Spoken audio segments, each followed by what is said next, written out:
The living room was quiet except for the faint hum of the refrigerator from the kitchen and the muffled tick of a clock on the wall. Afternoon sunlight slanted through half-closed blinds, striping the carpet with alternating bars of golden shadow. On the sofa sat a boy, no more than 8 years old, his small arms crossed tightly over his chest, his lips pressed into a stubborn line. His dark eyes, usually bright and quick to wander toward the sound of laughter, were fixed on the floor, heavy with a mix of anger and something else he couldn't name yet. The gymnasium smelled of polished wood and cheap carnations. Rows of folding chairs stretched across the floor, filled with proud parents and restless siblings, all craning their necks toward the stage where the graduating class of Brookfield High lined up in neat rows of blue caps and gowns. Ethan sat among them, the stiff fabric itching against his neck, the tassel of his cap brushing his cheek whenever he shifted. He tried to focus on the speeches, the applause, the sound of names being called one by one. But his mind wandered. He thought of his mother, sitting somewhere in the crowd, holding her phone up to record. He thought of his father, who had said he would try to make it despite a business trip. Ethan had heard the hesitation in his voice, the way try really meant don't count on it. He told himself not to care. After all, hadn't he learned by now? Still, when his name was finally called, Ethan Miller, and he walked across the stage to accept his diploma, a small, stubborn part of him scanned the audience. His mother's smile was radiant, her hands clapping furiously. The seat beside her was empty. Ethan forced a smile for the cameras, gripping the diploma tighter than necessary. It doesn't matter, he told himself. I don't need him here. I never did. That night, the house was filled with balloons and the smell of pizza. His mother had insisted on celebrating, stringing up decorations and inviting a few relatives. Ethan laughed when expected, opened envelopes stuffed with cash, and posed for pictures he knew would end up on Facebook with captions like "So proud of our graduate." But beneath the surface, a hollow ache gnawed at him. Every congratulation felt like an echo. Every smile was slightly off. And when his father finally walked in around 9, tie loosened, apology ready on his lips, Ethan barely looked up from his plate. "Hey, champ," his dad said, trying for warmth. "I'm sorry I missed the ceremony. Flight got delayed." "It's fine," Ethan interrupted, his voice flat. "Doesn't matter." His father hesitated, then nodded, as if he believed him. The summer passed in a blur of part-time work at a grocery store, late-night drives with friends, and the slow, steady packing of boxes. College loomed like both a promise and a threat. His mother hovered, offering lists of things he might need: extra towels, a mini fridge, laundry detergent. She bought him new sheets and tucked little notes into his suitcase, the kind of gestures that made Ethan's throat tighten though he never said so aloud. His father stayed mostly on the sidelines, making sure the tuition was paid, asking occasionally about his class schedule. Their conversations were brief, clipped, like business transactions. Ethan told himself he preferred it that way. The day he left, the sky was the color of pewter, heavy with clouds that threatened rain. The car was packed to bursting, the trunk crammed with boxes labeled in his mother's careful handwriting. At the curb in front of the dorm, students milled about, hugging parents, hauling belongings up staircases. Ethan stood by the car, hands shoved deep into his hoodie pockets, watching as his mother fussed with the boxes one last time. "Call me when you're settled," she said, her voice tight with the effort of holding back tears. "And eat something besides ramen, okay? And don't forget to." "Mom," Ethan cut in gently, managing a small smile. "I'll be fine." She pulled him into a fierce hug, whispering, "I'm proud of you." When she let go, his father stepped forward. For a moment, they just looked at each other, two pairs of dark eyes, so alike and yet so different. His father extended a hand. Ethan hesitated, then shook it. The grip was firm, professional, like a contract sealed. "Take care of yourself," his father said. Ethan nodded. "Yeah." And that was it. No hug, no lingering words. Just a handshake and a silence that said more than either of them dared. College was loud in a way Ethan hadn't expected. The dorm buzzed with music, laughter, footsteps pounding at all hours. His roommate, Jason, was a whirlwind of energy, always cracking jokes, inviting people over, turning their small space into a hub of noise. At first, Ethan hated it. He longed for quiet, for order. But slowly, against his will, the noise began to chip away at his walls. Jason introduced him to friends who dragged him to football games, study sessions, late-night diners where greasy fries tasted like freedom. For the first time, Ethan began to feel something like belonging. Yet even in the midst of new friendships, the old shadows lingered. When others called home, laughing into their phones, Ethan often found excuses to stay behind. His calls with his mother were regular, warm, filled with details about classes and meals. His calls with his father were rare, awkward, filled with silences longer than the words. One evening, during his sophomore year, Ethan sat in the library, textbooks spread out around him. He had just finished a paper when his phone buzzed. It was a text from his father. "Proud of you. Keep it up." That was all. No context, no conversation. Just a sentence that felt both too much and not enough. Ethan stared at it for a long time. His chest ached with something he couldn't name. He typed a reply, "Thanks," and then deleted it. Finally, he put the phone face down and returned to his work. By junior year, Ethan had fallen in love. Her name was Claire. She sat beside him in a philosophy class, her laugh bright and unguarded, her questions sharp. She saw through him in a way that startled him, asking things no one else dared. "Why do you always hold back? Who are you trying to protect, yourself or everyone else?" Ethan wanted to tell her everything. About the boy on the sofa, about the handshake at the dorm, about the hollow space he carried inside. But the words stuck. He gave her pieces instead, his favorite music, his dreams of traveling, the way he secretly loved writing though he never showed anyone his work. With her, he felt both exposed and safe, like standing in sunlight after years in shadow. But family had a way of intruding, even from miles away. During Thanksgiving break, Ethan brought Claire home. His mother welcomed her with open arms, cooking enough food for an army. His father was polite but distant, asking Claire about her major, her hometown, her plans. Ethan watched the exchange with a knot in his stomach, afraid that at any moment, the silence between him and his father would spill into the room like a secret exposed. That night, after Claire had gone to bed, Ethan sat in the kitchen with his mother. She reached across the table, covering his hand with hers. "You don't have to keep carrying it, you know," she said softly.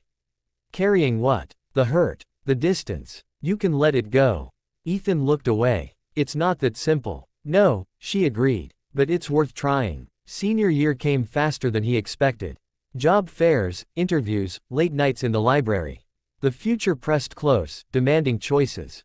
Ethan felt the weight of it all: career, paths, cities to move to, relationships to define. Claire talked about graduate school, about possibilities that stretched beyond the horizon. Ethan wanted to imagine himself there with her. But inside, a voice whispered, "You don't know how to stay. You don't know how to trust." The night before graduation, Ethan lay awake in his apartment, staring at the ceiling. He thought of the boy he had been, the one who crossed his arms on the sofa, who vowed never to need anyone. He thought of his father's empty chair, his mother's fierce love, the handshake at the curb. He realized that leaving home hadn't freed him. It had only carried the silence with him. On the day of commencement, the stadium roared with applause.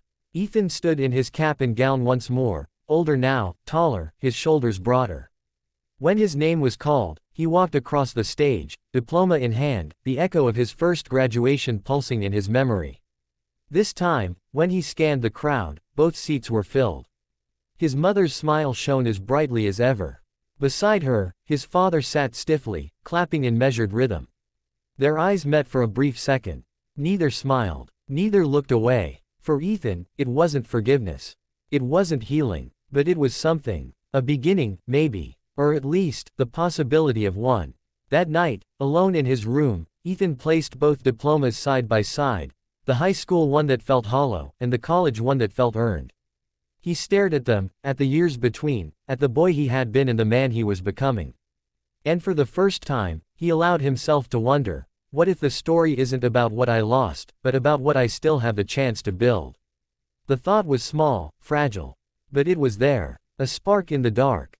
And Ethan, who once vowed never to need anyone, found himself daring, just barely, to believe in connection again. Beside him, his mother leaned forward, her hand resting gently on his shoulder. She was trying to catch his eyes, tilting her head, whispering soft words that were meant to soothe.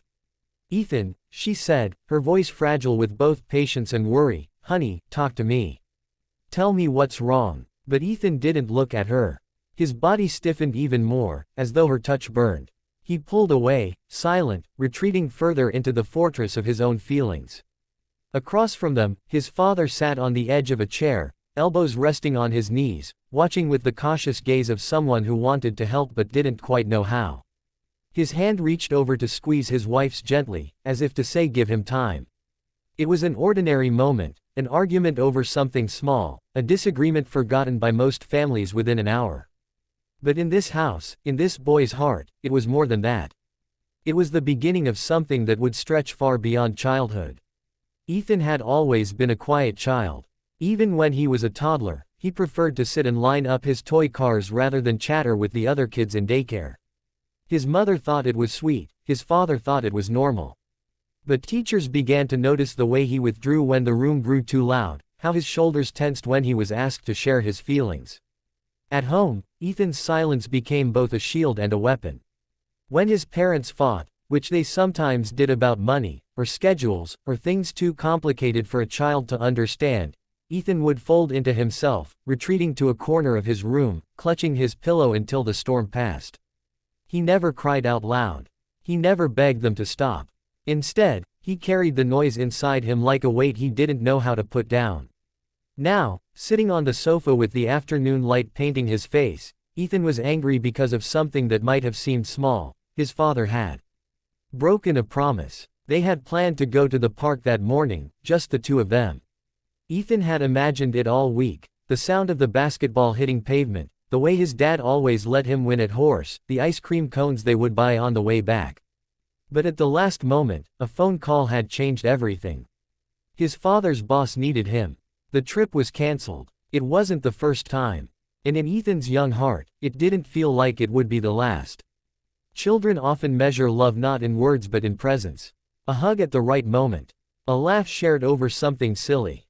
A promise kept. For Ethan, every broken plan became proof that maybe he wasn't important enough, that maybe the world outside, work, money, stress, mattered more than he did.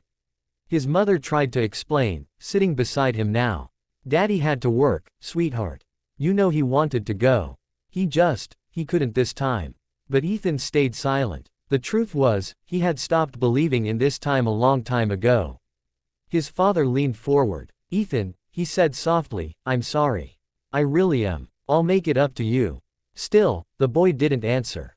In his chest, his heart beat fast, each thud like a reminder that something was slipping further and further away. That evening, after Ethan had gone to his room without saying goodnight, his parents sat together at the kitchen table. The air between them was heavy with unspoken blame.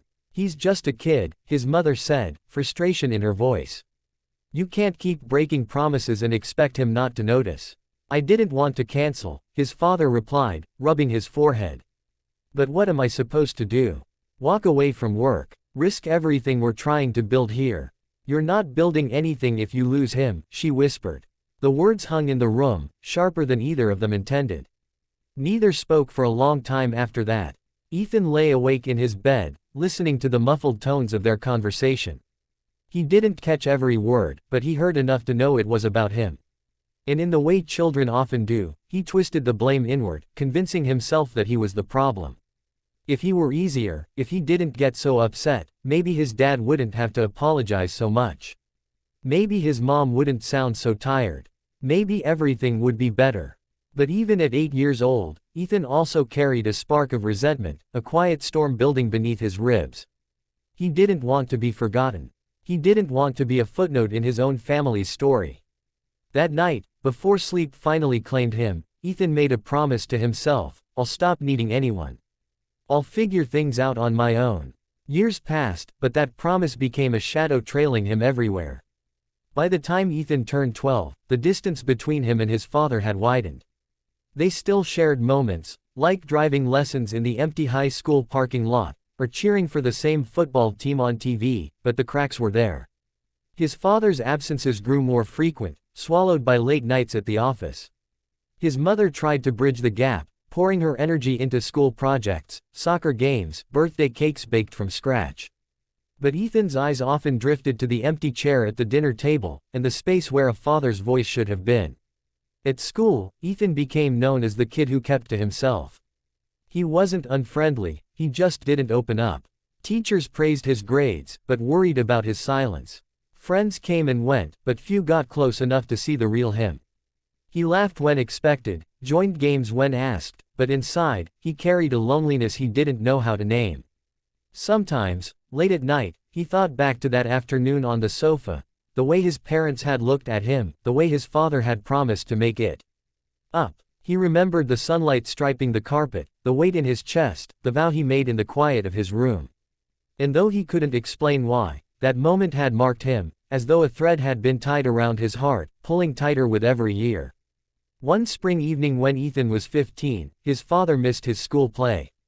It was the first time Ethan had dared to audition for something on stage, stepping out of the shadows he usually preferred. He had rehearsed for weeks, memorizing lines, fighting off the nervous tremble in his hands. His mother sat in the front row, beaming, recording every word on her phone. But the chair beside her was empty. After the show, as parents swarmed the stage to hug their children, Ethan stood frozen, searching the crowd. His mother wrapped her arms around him, proud, but all he could feel was the hollow space where his father should have been. Later that night, his father came home, tie loosened, exhaustion written across his face.